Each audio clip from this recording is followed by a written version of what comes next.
எஞ்சோத்து கடன் தீர்க்க காலையிலேயே 3 மணிக்கு எந்திரிச்சு உழைத்தா அம்மா. ஹாப்பி மதர்ஸ் டே மை அம்மா. ஆக்சுவலி இந்த சிங்கப்பெண், வைரப்பெண் அந்த பெண்லாம் சொல்லுவாங்க. அந்த எதுக்கும் வந்து விலை மதிக்க முடியாத எங்கள் அம்மா. நான் 2010 எங்கள் அப்பா வந்து இறந்து போனார். நிறைய பிரச்சனைகள். கார்டு வந்து 2,50,000 ரூபாய்க்கு வந்து ஒரு இடத்துல கடை வாங்கியிருந்தாங்க. அவன் வந்து 10,00,000 ரூபா கேட்டான். அப்பா இறந்த அன்னைக்கு வந்து அடுத்த நாள் வந்து. அப்போ அதுக்கு எதிராக வந்து கேஸ் போட்டு இன்னமும் போராடி அந்த ஒரு கேஸில் ஜெயிச்சு இன்னும் கொஞ்சம் ஒரு கேஸ்லாம் இருக்குது.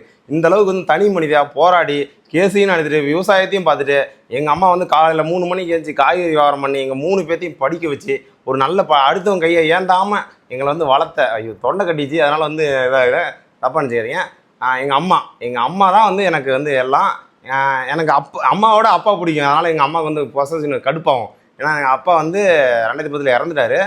ஆனால் அப்பா இருந்த வரைக்கும் நான் வந்து அப்பான்னு கூப்பிட்டதில்லை. அந்த பாசத்தில் உள்ளே வச்சுட்டு பயம், அடிப்பார், ஒழுக்கம் அதெல்லாம் வந்து சொல்லித்தரதுக்கு எங்கள் அப்பா மட்டும் தான். எங்கள் அப்பாவை தான் அவங்க உயிரோடு இருந்த வரைக்கும் சின்ன சின்ன தப்புனாலும் சொல்லி அடிச்சு சொல்லி கொடுப்பாரு. அதான் 90s கிட்ஸ் எம்டன் மகன் ப்ரோ எங்கள் அப்பா. அதனால் வந்து பாசம் அதிகமாக இருக்கும். எங்கள் அம்மா வந்து அடிக்கடி கோச்சிட்டே இருப்பாங்க. எங்கள் அப்பாவுக்கு தான் கவிதை எழுதுவேன். இன்றைக்கி வந்து எங்கள் அம்மாவுக்கு வந்து வாழ்த்துக்கள் சொல்லிக்கிறேன். Happy mother's day. இந்த உலகத்துலேயே எங்கள் அம்மாவை தவிர வேறு யாருமே வந்து அவ்வளோ பெரிய ஸ்ட்ராங்கஸ்ட் உமன்னு சொல்ல முடியாது. இவ்வளோ பெரிய பிரச்சனை. விவசாயம் பண்ணுவாங்க.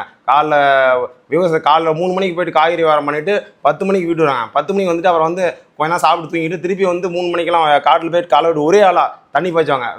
அப்படிலாம் கஷ்டப்பட்டு படிக்க வச்சு வந்து எங்கள் 3 பேர்த்தையும் படிக்க வச்சு ஒரு நல்ல நிலைமைக்கு ஆகிடுவாங்க.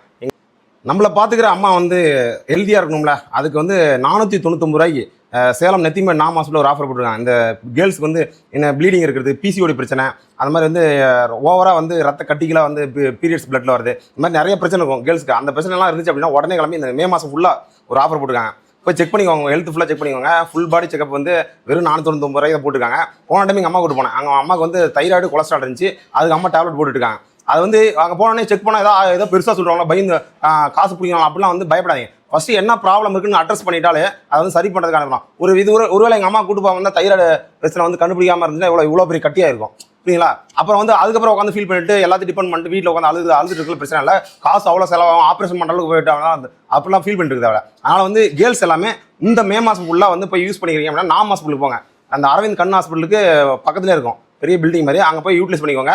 அங்கே போயிட்டு வந்து இப்போ இந்த வீடியோ மூலம் பார்க்குறேன்னா போய் சொல்லுங்கள். அந்த மாதிரி வந்து முக்காடு சேனல் தான் பார்த்துட்டு வந்து சொல்லுங்கள். அவங்க கூட்டு போய் உங்களை வந்து ஸ்டாஃப் எல்லாமே கூட்டு போய் உங்களை செக்அப் பண்ணி உங்களுக்கு என்னென்ன பிரச்சனை இருக்குது, பிரச்சனை இருந்தால் சொல்லுவாங்க. இல்லை ஹெல்த்தியாக தான் இருக்கீங்கன்னா நீங்கள் நல்லா ஹெல்த்தியாக இருக்கீங்க கிளம்புங்க அப்படின்னு சொல்கிறாங்க.